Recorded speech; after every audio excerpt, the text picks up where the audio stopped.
क्या आपने अभी तक अपने बच्चे का बर्थ सर्टिफिकेट नहीं बनवाया, या आपने अपना बर्थ सर्टिफिकेट अभी तक नहीं बनवाया, या किसी भी उम्र के किसी भी आपके घर में किसी का भी बर्थ सर्टिफिकेट अगर बनाना हो तो अब ये प्रोसेस हम ऑनलाइन कर सकते हैं। और इसके लिए आपको किसी भी सरकारी दफ्तरों के चक्कर नहीं काटने पड़ेंगे, ना ही लाइन लगानी पड़ेगी, ना किसी मीडिएटर की जरूरत पड़ेगी, और ना ही बार बार ऑफिस जाना पड़ेगा।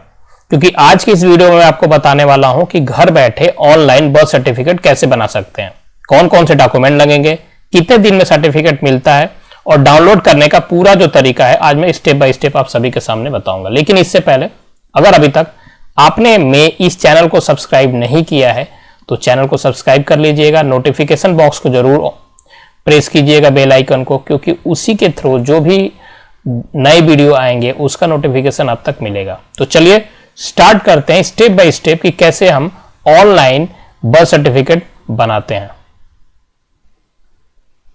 तो इसके लिए किसी ब्राउजर में गूगल को ओपन कीजिए, फिर यहां पर आपको एक वेबसाइट है उसको सर्च करना होगा dc.crsorgi.gov.in। मैं ये जो लिंक है ये वीडियो के डिस्क्रिप्शन बॉक्स में डाल दूंगा, वहां से आप जाकर इसको सर्च कर सकते हैं। फिर आपको एंटर बटन दबाना है। उसके बाद से इस प्रकार से एक डैशबोर्ड ओपन होगा। तो अगर आप पहले से लॉगिन इसमें नहीं किए हैं तो सबसे पहले आपको इसमें लॉगिन करके अपना आईडी बनाना होगा। जैसे आप देख सकते हैं यहाँ पर लिखा हुआ है लॉगिन, यहाँ पर आपको आना होगा। यहाँ से 3 प्रकार के यहाँ पर ऑप्शन आते हैं, जनरल पब्लिक, रजिस्टर्ड फंक्शनरीज या इंस्टीट्यूशन और CRS एनालिसिस। तो आपको जनरल पब्लिक पर क्लिक करना है। यहाँ पर क्लिक करने के बाद से इस प्रकार से एक डैशबोर्ड ओपन होगा। आपको इस डैशबोर्ड में सबसे पहले आपको अपना यहाँ पर मोबाइल नंबर और उसके बाद से यहाँ पर रिजल्ट डालना होगा। लेकिन इससे पहले अगर आपने, जैसे कि मैंने पहले बताया, अगर आपने लॉगिन का आईडी नहीं बनाया है तो आपको यहाँ पर साइन अप करना होगा। यहाँ से साइन अप करने के बाद आगे का प्रोसेस आप करेंगे, अपना एक लॉगिन आईडी बनाएंगे। तो सबसे पहले यहाँ से साइन अप करते हैं। साइन अप करने के बाद इस प्रकार से आपके सामने एक डिटेल ओपन होगा, जहाँ पर आपको अपना नाम, आपका मिडिल नेम, लास्ट नेम, अपना मेल और डेट ऑफ बर्थ यहाँ पर डालना होगा। एक बात याद रखिएगा कि ये जो फॉर्म अभी हम फिल कर रहे हैं, ये जो डिटेल हम फिल कर रहे हैं यहाँ पर, ये डिटेल हम फिल कर रहे हैं अपने लॉगिन आईडी बनाने के लिए। लॉगिन आईडी कोई भी बना सकता है पेरेंट्स में से। फिर उसके बाद से आपका जो बर्थ सर्टिफिकेट जिनका बनाना है उनका फॉर्म हम बाद में फिल करेंगे। तो सबसे पहले हम स्टार्ट करते हैं और फॉर्म इसको फिल करते हैं अपना लॉगिन आईडी बनाने के लिए। तो सबसे पहले आपको अपना नाम यहाँ पर डालना होगा, तो नाम डालते हैं। नाम डालने के बाद हमें यहाँ से नेक्स्ट बटन पर क्लिक करना है। नेक्स्ट बटन क्लिक करने के बाद फिर इस प्रकार के एक ऑप्शन आ गया। आपको यहाँ पर अपना एड्रेस फिल करना होगा। आप अगर इंडिया के हैं तो आपको यहाँ फिल करना होगा, अगर आउटसाइड ऑफ इंडिया तो आपको यहाँ फिल करना पड़ेगा। तो हम इन इंडिया कर लेते हैं और फिर उसके बाद से आपको यहाँ पर अपना स्टेट फिल करना है, यहाँ पर डिस्ट्रिक्ट फिल करना है, यहाँ सब डिस्ट्रिक्ट फिल करना है, था तहसील, यहाँ पर आपका विलेज, यहाँ पर आप जिस शहर में है वहाँ का, यहाँ पर पिन कोड, यहाँ पर आपको building number, house number, street number, मतलब कंप्लीट आपको अपना एड्रेस यहाँ पर फिल करना है बेसिकली। तो एड्रेस फिल करने के बाद फिर से आपको नेक्स्ट का जो बटन है इस पर क्लिक करना होगा। तो आपको अपना एड्रेस फिल करने के बाद जब आप नेक्स्ट करेंगे तो उसके बाद से फिर ये कॉलम खुलेगा जहाँ पर आपको अपना आधार नंबर और आपको अपना यहाँ पर नेशनलिटी डालना होगा कि आप किस देश के हैं। फिर उसके बाद से आपको यहाँ पर क्लिक करने के बाद फिर से यहाँ पर नेक्स्ट करना होगा। तो इस प्रोसेस को फिर से कंप्लीट करते हैं, पहले आधार नंबर फिर से नेशनलिटी। तो आधार नंबर फिल करने के बाद जब हम नेक्स्ट का बटन दबाते हैं तो उसके बाद से आपको यहाँ पर एक मोबाइल नंबर डालना होगा जिस पर OTP आएगा, और जब OTP आएगा तो उस OTP को आपको फिल करना होगा आगे के प्रोसेस के लिए। तो सबसे पहला काम यहाँ पर मोबाइल नंबर डालना है और फिर यहाँ पर आपको सेंड OTP पर क्लिक करना होगा, जिससे कि आपका OTP है। तो इस प्रोसेस को कंप्लीट करने के लिए आगे बढ़ते हैं और मोबाइल नंबर डालते हैं। मोबाइल नंबर डालने के बाद से एक OTP आएगा, वो OTP आपको इस बॉक्स में फिल करना है। जो OTP का बॉक्स है यहाँ पर आपको ये फिल करना है। तो यहाँ पर जो भी OTP आया है आपके मोबाइल नंबर पर जो आपने डाल रखा है, तो उस मोबाइल नंबर के OTP को यहाँ पर फिल कीजिए। ये OTP फिल करने के बाद आपको यहाँ पर वेरीफाई पर क्लिक करना होगा। ठीक है, अगर आपके पास OTP नहीं आ रहा है तो आप रीसेंट OTP पर दोबारा डाल के OTP मंगा सकते हैं, और अगर आ चुका है तो OTP डालिए और यहाँ से फिर वेरीफाई कीजिए। जब आप वेरीफाई करेंगे तो इस प्रकार से एक फिर से मोबाइल ना ये खुल जाएगा आपका। उसके बाद आपको यहाँ से नेक्स्ट करना है। जब आप नेक्स्ट करेंगे तो आपको अपना ईमेल आईडी यहाँ पर डालना होगा। वैसे ये ऑप्शनल है, लेकिन मैं ये रिकमेंड करूँगा कि आप अपना ईमेल आईडी यहाँ पर ज़रूर डालें, ताकि जो आपका आधार कार्ड बन जाएगा वो इसी मेल आईडी पर आएगा, जहाँ से आप इजीली डाउनलोड कर सकते हैं। तो यहाँ पर मेल आईडी डालते हैं, फिर यहाँ पर जो कैप्चा, वो कैप्चा डालने के बाद आपको स्कीप एंड रजिस्टर पर या फिर सेंड ओटीपी पर आपको क्लिक करना होगा। तो ये दो ऑप्शन है, आप स्कीप एंड रजिस्टर यहाँ से भी कर सकते हैं या सेंड ओटीपी कर सकते हैं। तो यहाँ पर अपना मेल आईडी डालिए ताकि आपका मेल आईडी भी वेरीफाई हो सकेगा। तो यहाँ मेल आईडी कंप्लीट करने के बाद कैप्चा में इसको ऐड कर, जैसे 16 और 10 26, यहाँ पर 26 मैंने लिख दिया। अब मैं यहाँ पर सेंड ओटीपी करूँगा ताकि मेरा जो मेल है वो भी यहाँ पर वेरीफाई हो सके। इस यहाँ पर मेल, आपके मेल आईडी पर जो ओटीपी आएगा, आप इस ओटीपी बॉक्स में भरने के बाद फिर से इसको वेरीफाई पर क्लिक करना होगा। ये जो ओटीपी है, ओटीपी आ चुका है, मैंने इसको यहाँ फिल कर दिया। अब यहाँ पर वेरीफाई के लिए मैं क्लिक कर देता हूँ। अब फिर से मुझे अब यहाँ पर इस तरीके से आ गया। अब यहाँ पर मुझे रजिस्टर पर क्लिक करना है। तो जैसे ही मैं रजिस्टर पर करूँगा, मेरा जो कोड है यहाँ पर आप देखें कि यहाँ पर रजिस्ट्रेशन ऊपर लिख दिया, रजिस्ट्रेशन सक्सेसफुल। आप देखेंगे यहाँ पर रजिस्ट्रेशन सक्सेसफुल राइट साइड में लिख चुका है। अब मुझे यहाँ पर अपना मोबाइल नंबर डालना है लॉगिन करने के लिए। जो मोबाइल नंबर या जो ईमेल मैंने रजिस्टर्ड कर रखा है वो यहाँ पर मैं डालूंगा। फिर यहाँ पर इनको ऐड करके इंटर रजिल करके लॉगिन कर दूंगा। जैसे मैंने अपना मोबाइल नंबर डालने के बाद कैप्चा ऐड किया है, एक फिर से ओटीपी आ चुका है, जिस ओटीपी को यहाँ पर फिल करना होगा और फिर उसके बाद से इस लॉगिन के बटन पर क्लिक करना होगा लॉगिन करने के लिए। तो ये ओटीपी मैंने फिल कर दिया और अब यहाँ से हम लॉगिन करते हैं। तो इस प्रकार से एक डैशबोर्ड आपके सामने ओपन हो जाएगा, जहां से आपको 3 प्रकार, यहाँ ये जो ऑप्शन है आप देख सकते हैं, यहाँ पर एक ऑप्शन है बर्थ का, एक आपको डेथ सर्टिफिकेट बनाना हो तो, और स्टिल बर्थ का ये सर्टिफिकेट यहाँ से बन सकता है। तो सबसे पहले हम बर्थ सर्टिफिकेट हम बना रहे हैं, तो इस बर्थ के जो ऑप्शन है यहाँ पर हम क्लिक करेंगे।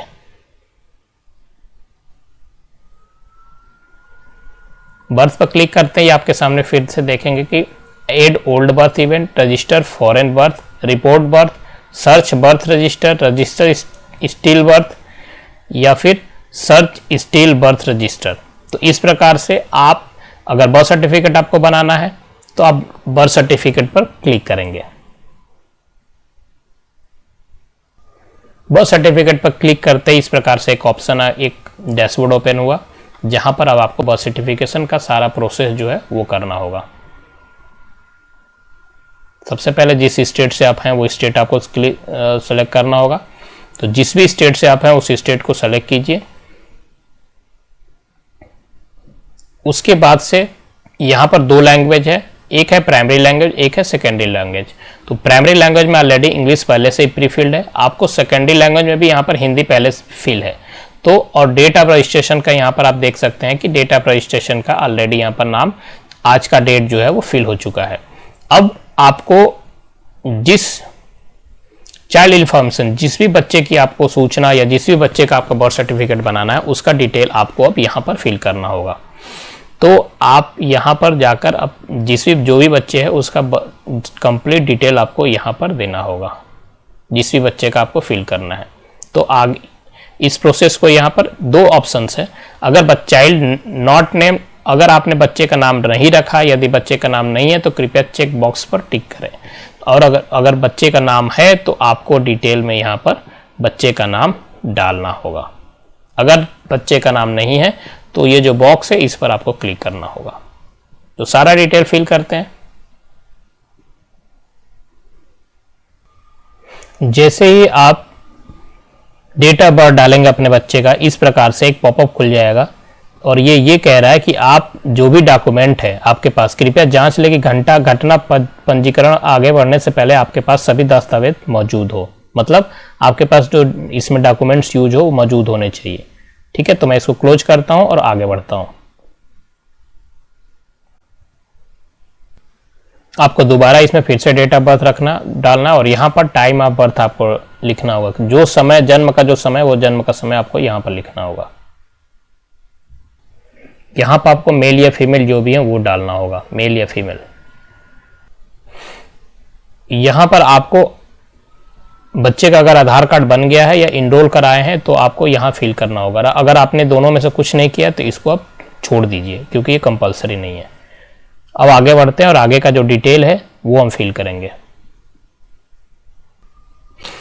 अब जैसे कि मैंने आपको बताया था कि अगर बच्चे का नाम नहीं रखा गया तो आपको इस पर क्लिक करना होगा। आप इस पर क्लिक करेंगे तो वो सारा जो डिटेल है वो हट जाएगा। Reported after 1 year from the date of occurrence of the event. आपको इसमें अगर बच्चे का नाम आपने नहीं रखा है तो आपको 1 साल का टाइम मिलता है बच्चे का नाम रखने के लिए। अगर आपके बच्चे का नाम है तो यहाँ पर फर्स्ट नेम, यहाँ मिडिल नेम और यहाँ लास्ट नेम। अगर उनका सिर्फ 2 जो फर्स्ट और लास्ट नेम है तो मिडिल नेम को छोड़ दीजिए और उसके बाद से आप फिल कर सकते हैं। जैसे मान लीजिए अगर सिर्फ आपके जो आपका बेटा या बेटी जो भी है उनका नाम अगर सिर्फ 2 अक्षर में है, जैसे कि मान के चलिए कि अगर अंजू सिंह लिखा है तो आप यहाँ पर अंजू लिखिए और यहाँ पर सिंह लिखिए और मिडिल नेम को छोड़ दीजिए। जो आप नाम यहाँ पर लिखेंगे वही आपके यहाँ पर हिंदी में अपने आप आ जाएगा। अगर नहीं आता है तो यहाँ पर कीबोर्ड हो, इस कीबोर्ड को टाइप करके आप मैनुअली अपने नाम को चेंज कर मतलब मैनुअली उस नाम को लिख सकते हैं। तो इस कॉलम को कंप्लीट करते हैं। तो पहला इसमें नाम लिखने के बाद से आपको ये कॉलम जब फिलअप कर ले तो फिर से आपको कहेगा कंफर्म चाइल्ड नेम, मतलब आपके अपने बच्चे के नाम को फिर से दोबारा कंफर्म करना होगा। तो उसके लिए आपको पुनः एक बार अपने बच्चे का नाम यहाँ पर लिखना होगा और फिर से अगर मिडिल नेम है तो मिडिल नेम यहाँ पर डालिए और नहीं अगर है तो आप लास्ट नेम यहाँ पर फिल कर कीजिए। तो ये कॉलम कंप्लीट करने के बाद नीचे का जो कॉलम है वो पिता की सूचना है, फादर के बारे में लिखना है। फिर सेम वहीं पर सेम वैसे ही फर्स्ट नेम, मिडिल नेम और लास्ट नेम। तो अगर नाम मिडिल नेम है तो मिडिल नेम डालिए, नहीं है तो लास्ट नेम डालकर और आगे बढ़िए। आपको अपने फादर जैसे इस कॉलम में बताया गया था पिता की सूचना देनी थी, तो यहाँ देने के बाद से मोबाइल नंबर उनका यहाँ पर डालना होगा, ईमेल आईडी अगर है तो ईमेल आईडी और आधार नंबर यहाँ पर लिखना होगा। तो ये तीनों ऊपर नाम लिखना है। नाम लिखने के बाद से यहाँ पर मोबाइल नंबर, फिर उसके बाद से आधार नंबर और उसके बाद से आपको यहाँ पर मोबाइल नंबर, फिर ईमेल आईडी और फिर आधार नंबर। ये तीनों डालने के बाद से फिर से जो नीचे का ये बॉक्स है इसमें अपने मदर का इन्फॉर्मेशन वहाँ पर डालना, बच्चे के जो माता हैं उनके बारे में नाम डालना। यहाँ पर फर्स्ट नेम, यहाँ मिडिल नेम और यहाँ लास्ट नेम। फिर उसके बाद से ये जो है ये ऑटोमेटिक यहाँ पर हिंदी में लिख कर आ जाएगा। अगर किसी प्रकार के दोनों मिसमैच हो रहा है तो आप यहाँ पर जो बटन है ये जो कीपैड टाइप का दिख रहा है आपको, इसको क्लिक करके आप मैनुअली भी इसको सुधार सकते हैं।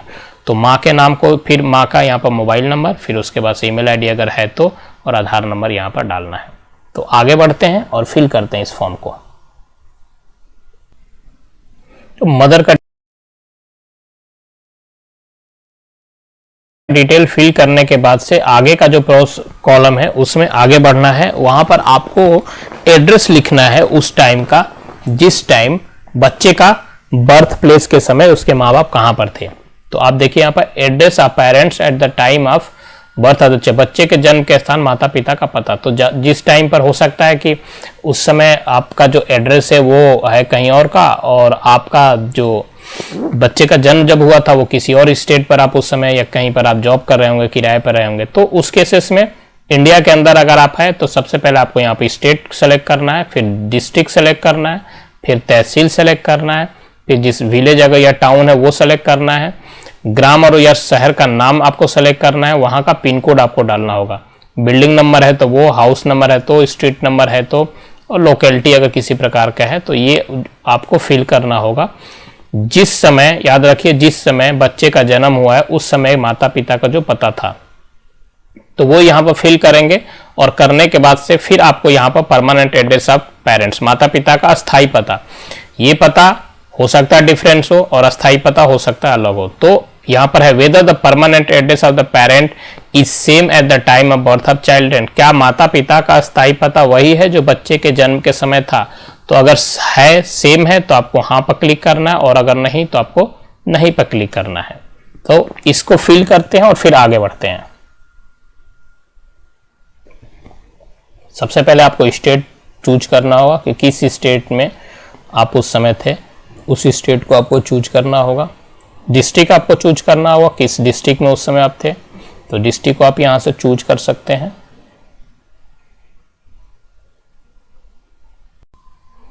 ये कंप्लीट डिटेल डालने के बाद अब आपको फिल करना है कि क्या परमानेंट जो माता पिता का स्थायी एड्रेस है वो और जो बच्चा का जन्म वो दोनों सेम है। तो आपको अगर है हाँ तो यस कीजिए, अगर नहीं है तो नहीं कीजिए। तो अगर आप नहीं क्लिक करते हैं तो फिर उसके बाद से आगे आपके जो है उसमें आपको कंप्लीट डिटेल आपको डालना होगा कि किस स्टेट से आप हैं, अपना मतलब परमानेंट एड्रेस अब आपको यहाँ पर फिल करना है। तो उसको फिल करते हैं और आगे बढ़ते हैं। एड्रेस फिल करने के बाद जो नेक्स्ट है जो इसमें आपको फिल करना है वो ये फिल करना है कि जो बच्चे का जन्म स्थान था, मतलब जन्म का स्थान कहाँ हुआ है, घर पर हुआ है, हॉस्पिटल पर हुआ है। तो इस कॉलम में आपको वो फिल करना है कि घर पर हुआ है कि हॉस्पिटल में हुआ है। दूसरा, क्या जन्म का स्थान तथा बच्चे के जन्म के स्थान माता पिता का पता समान है, अगर समान है तो यहाँ पर क्लिक करना है। क्या जन्म का स्थान तथा माता पिता का स्थायी पता समान है, अगर ये है तो यहाँ पर आपको क्लिक करना होगा। और फिर उसके बाद से ये जो डिटेल है वो फिल करना पड़ेगा आपको।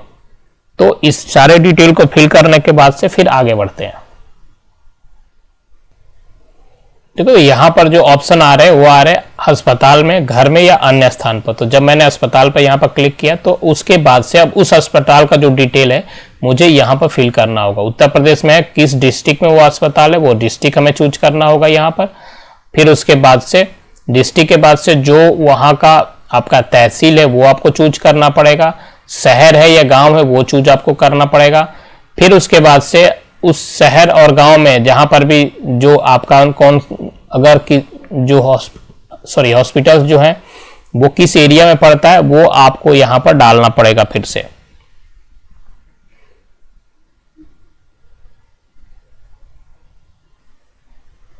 जब ये सारा डिटेल आप डालेंगे तो उसमें अब जो इस आपके बर्थ सर्टिफिकेट को रजिस्ट्रेशन जो जहां पर जाएगी, जो रजिस्टर्ड इसको करेगा वो रजिस्टर्ड अथॉरिटी के यहाँ पर नाम आ गया उस एरिया में, जो भी है वो उस एरिया के हैं।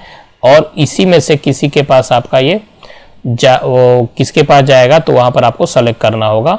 सेलेक्ट करने के बाद से अब आपको यहाँ पर नाम डालना है हॉस्पिटल, जो भी हॉस्पिटल आपका है उसका।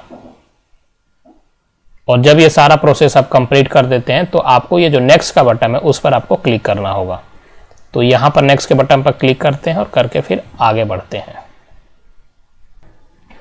अब आ गए हम दूसरे स्टैटिकल इंफॉर्मेशन पर। पहला हमने फिल कर दिया है, अब हमें यहाँ ये जो डिटेल है वो फिल करना है। तो यहाँ पर हमें फिर से ग्राम या शहर का नाम जहाँ माता पिता का निवास है, यहाँ पर एक हमें फिर से एड्रेस डालना है जहाँ वो ग्राम या शहर का नाम जहाँ माता का निवास हो।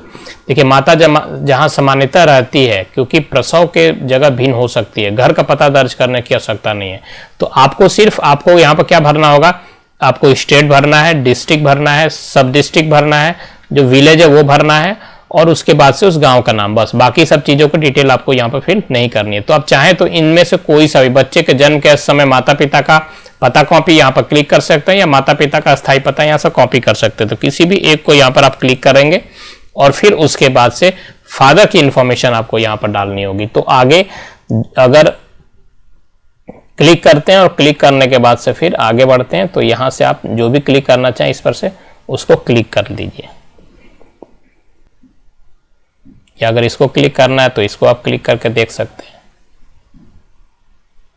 जो आपको उस समय बेस्ट लगे आप ये क्लिक कीजिए और फिर आगे बढ़ते हैं। और सबसे पहले यहाँ पर देखिए, अब फादर की इंफॉर्मेशन में सबसे पहले पिता का धर्म पूछ रहा है, किस धर्म से आप हैं, तो जिस भी धर्म से आप यहाँ पर डाल सकते हैं।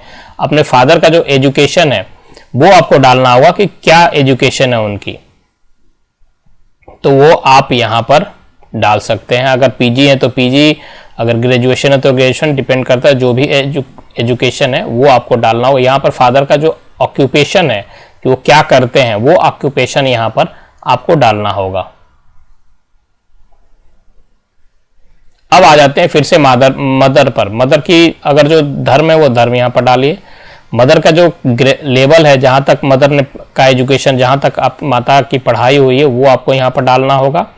उसके बाद से माता का जो ऑक्यूपेशन है वो आप वहाँ पर डालेंगे। अगर वो हाउस वाइफ हैं तो आप उनको एज ए नॉन वर्कर के रूप में यहाँ पर डाल सकते हैं।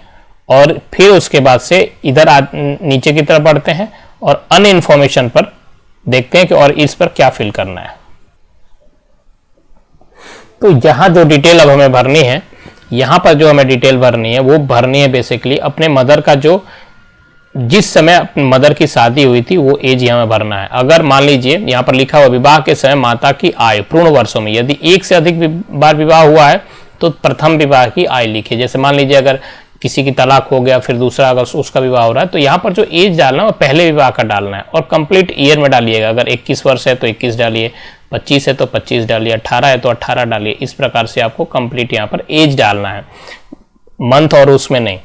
ठीक उसी प्रकार से यहाँ पर जो डालना है वो डालना इस संतान के समय माता की आयु पूर्ण वर्षों में। यहाँ पर आपको वो डालना है कि जब बच्चा हुआ या बेबी जब हो रहा था उस समय मदर की एज क्या थी।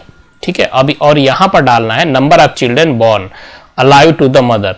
यहाँ पर आपको डालना है कि कितने मदर के कितने बच्चे इस बच्चे के साथ और कितने बच्चे हैं। अगर जैसे कोई तलाकशुदा है और उस समय उनसे पहले भी उनका कोई बच्चा है तो एक बच्चा अगर पहले है और ये बच्चा एक एक होकर तो दोनों हो जाएंगे 2। तो आपको यहाँ पर उस प्रकार से फिल करना होगा। उसके बाद से टाइप आप अटेंडेंट एट डिलीवरी, डिलीवरी के समय पर जो अटेंडेंट थे या अटेंशन किस प्रकार से मिला वो यहाँ पर कॉलम जब फिल करते हैं तो आगे बताते हैं। सबसे पहले आपको यहाँ पर एज फिल करना है, जब शादी के टाइम पर क्या एज थी, डिलीवरी के टाइम पर जो क्या एज थी और कितने बच्चे उनके जीवित हैं। तो ये सारा डिटेल फिल करने के बाद हम आ गए हैं यहाँ पर प्रसव के समय परिचय, मतलब type of attention at the delivery. तो यहाँ पर 2 ऑप्शंस मिलते हैं, संस्था सरकारी गवर्नमेंट्स था या किसी प्राइवेट था, क्योंकि हमने हॉस्पिटल्स का दिया है तो उसमें प्राइवेट हॉस्पिटल था या गवर्नमेंट हॉस्पिटल था। तो आप जिसमें थे उसके यहाँ पर क्लिक करेंगे। फिर उसके बाद से प्रसव जो प्रक्रिया है वो किस प्रकार थी, ऑपरेशन के द्वारा हुआ या नॉर्मल था वो हुआ है या वैक्यूम वीथिंग के द्वारा हुआ है। तो 2 ही प्रकार से मोस्टली होता है, ऑपरेशन से या नॉर्मल, जो भी है वो आपको यहाँ पर फिल करना होगा। अब यहाँ पर फिल करना है बच्चे का जो वेट था, जन्म के समय पर बच्चे का वेट कितना था वो आपको यहाँ पर फिल करना है। केजी में बेसिकली आपको फिल करना है। और उसके बाद से गर्भावस्था की टाइम क्या था, मतलब पीरियड जो प्रेगनेंसी थी वो कितने वीक्स की प्रेगनेंसी थी, तो वही करा गर्भावस्था की अवधि हफ्तों में, आपको वीक में बेसिकली आपको लिखना है यहाँ पर। तो जब ये डिटेल आप फिल करेंगे उसके बाद से हमें अब आकर फिल डॉक्यूमेंट जो है अपलोड करना है। जो भी डॉक्यूमेंट्स मांगा है यहाँ पर वो डॉक्यूमेंट्स हमें यहाँ पर अपलोड करना। डॉक्यूमेंट जेपीजी, पीएनजी, पीडीएफ भी अलाउ है। मैक्सिमम जो साइज होगा वो 8 MB का साइज होगा। तो यहाँ पर जो भी डॉक्यूमेंट्स है, अगर डॉक्यूमेंट्स टाइप वो यहाँ पर देखिए लिखा हुआ डिस्ट्रिक्ट एग्जीक्यूटिव ऑर्डर के अनुसार से आपको यहाँ पर डॉक्यूमेंट्स कौन कौन से अपलोड करने हैं ये देखते हैं। तो यहाँ पर आपको जो डॉक्यूमेंट्स देने हैं, एक तो अगर आपका डिले हो चुका है तो आपको किसी भी डिस्ट्रिक्ट सब डिवीजन या एग्जीक्यूटिव मजिस्ट्रेट का एक ऑर्डर चाहिए, और अगर उसके साथ यहाँ पर ये वो आपको अपलोड करना होगा। और उसके अलावा यहाँ पर वो अपलोड के उसके अलावा आपको जो डिस्चार्ज लेटर है हॉस्पिटल से जो मिला है उसका जो स्कैन है वो आपको यहाँ से अपलोड करना पड़ेगा। और कुछ एडिशनल डॉक्यूमेंट अगर हैं तो आपको नीचे जाकर अपलोड करना होगा। तो डॉक्यूमेंट को अपलोड करते हैं और फिर आगे बढ़ते हैं। तो दोस्तों डॉक्यूमेंट अपलोड करने का आगे का जो पार्ट है मैं इसके पार्ट 2 में एक और वीडियो बनाकर अपलोड करूंगा, क्योंकि ये वीडियो ऑलरेडी बहुत लंबी होती जा रही है। तो मैं इस वीडियो का एक पार्ट 2 है जो और बनाकर और उसके बाद इसको अपलोड करूंगा। तो मिलते हैं आप सभी के साथ पार्ट 2 में। तब तक के लिए कीप वॉचिंग और अपने डॉक्यूमेंट्स को तैयार रखिए। Thank you.